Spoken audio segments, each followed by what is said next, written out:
Hello and welcome to the news in English live from Mogadishu with me. I am Omar Nur. The top headlines include at least 10 people, including a minister, were killed in a bomb explosion in Beledweyne city, central Somalia.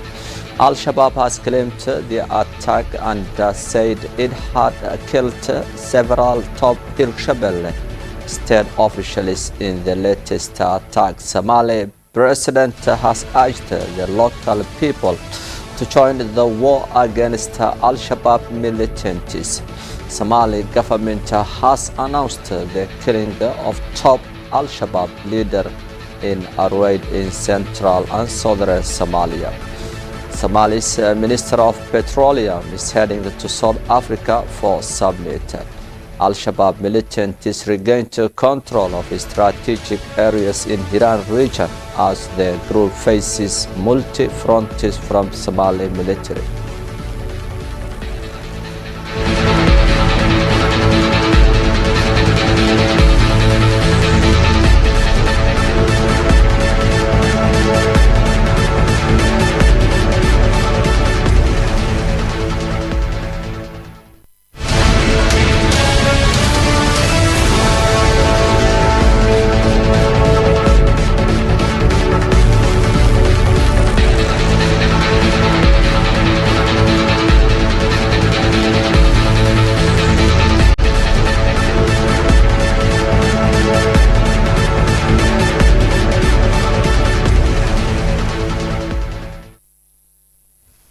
Welcome back to the news in detail. Somali federal government said that one of the top Al-Shabaab co-founders, Abdullahi Nadir, was killed during an operation by the elite forces that has been conducted in Al-Shabaab controlled area named Haramka, which located in Middle Jubba region. Somali's Ministry of Information has said in a statement, the government has announced that Abdullahi Nadir Ake, Abdullahi Yere and Ubayd held various positions within Al-Shabaab, including the head of the finance and media operations. Yere, who had active £3 million from US government on his head since 2012, was also target for the Somali government. Somali's intelligence agency tracked down Yere in a small town in southern Middle Jubba region. Government officials believe that Yere was a prime candidate to succeed the current founder of Al-Shabaab, Ahmed Diria, who is responsible terminating ill. Al-Shabaab didn't comment on the killing of one of its co-founders by Somali government.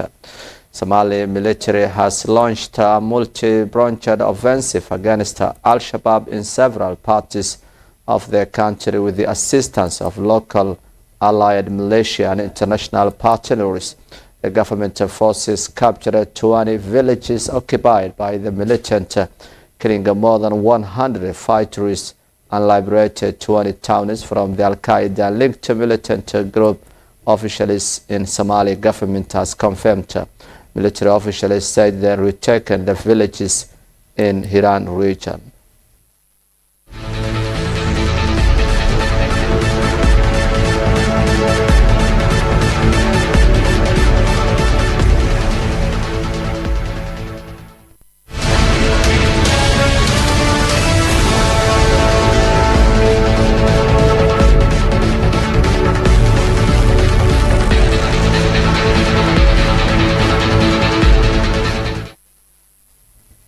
At least 10 Somali people, among them top government officials, were reportedly killed and several others wounded in two suicide car bomb explosions in Beledweyne city, central Somalia.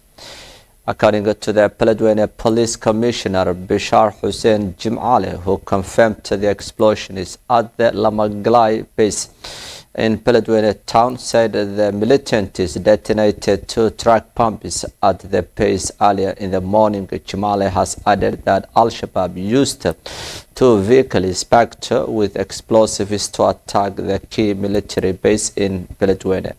Al-Shabaab has carried out this heinous attack. Several people, including civilian government officials as well as soldiers, were killed, he said. Among the people killed in the explosion is Shabelle, Minister for Health, Iran Deputy Governor and the regional MPs. Shabelle voted that they launch operations against Al-Shabaab fighters in the region, saying, "We mourn, but we will take revenge against Al-Shabaab." The attack came as the government forces, in collaboration with the locals, conducted operations to liberate villages and towns under Al-Shabaab control in Hiran, Galgaduud and other areas in the country. There is no room for neutrality. Join the war against Al-Shabaab militants, said Somali president last week.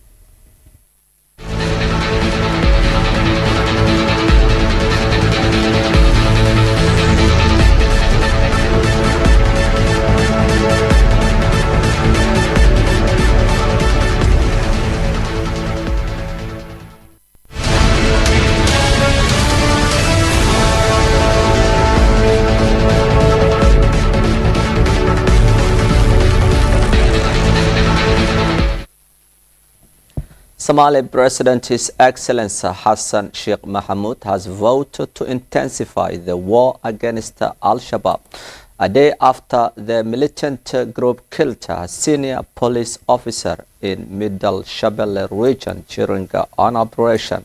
Al-Shabaab has targeted Mogadishu Police Commissioner Brigadier General Farhan Karole and other top police officers as they take part in a massive military operation in Pasra area on Friday morning. The explosion killed General Farhan Karole, several other bodyguards, and a journalist working for the state media who was covering the event. Addressing dozens of people who attended the funeral service of the general, Somali president has warned the public against supporting Al-Shabaab, saying aiding and abetting Al-Shabaab is an act of terrorism. We have one common enemy, which is Al-Shabaab. There is no room for neutrality. You either support Al-Shabaab or fight against the militant group, he said. President Hassan Sheikh Mohamud has acknowledged Farhan Karole, saying that the general, together with the other soldiers, made a personal sacrifice toward his liberating. His death is a big loss to the entire country.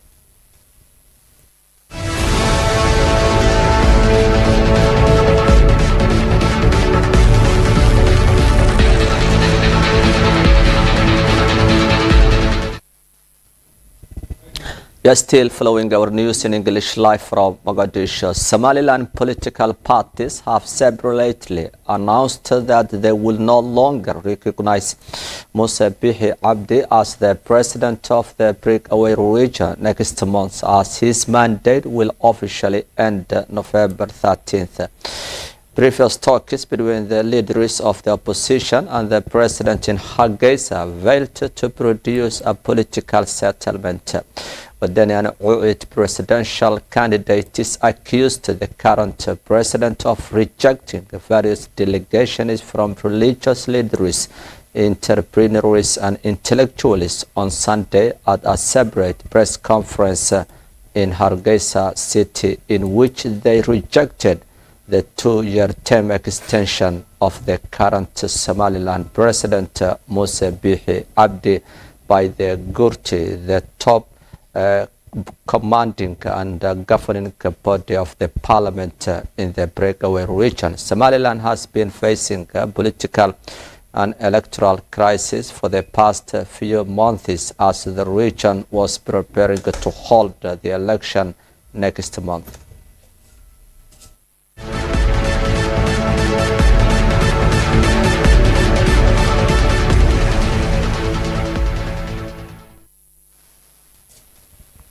That's it for our news in English live from Mogadishu. With me, I am Omar Noor, and the entire team of the program will leave you. Bye for now.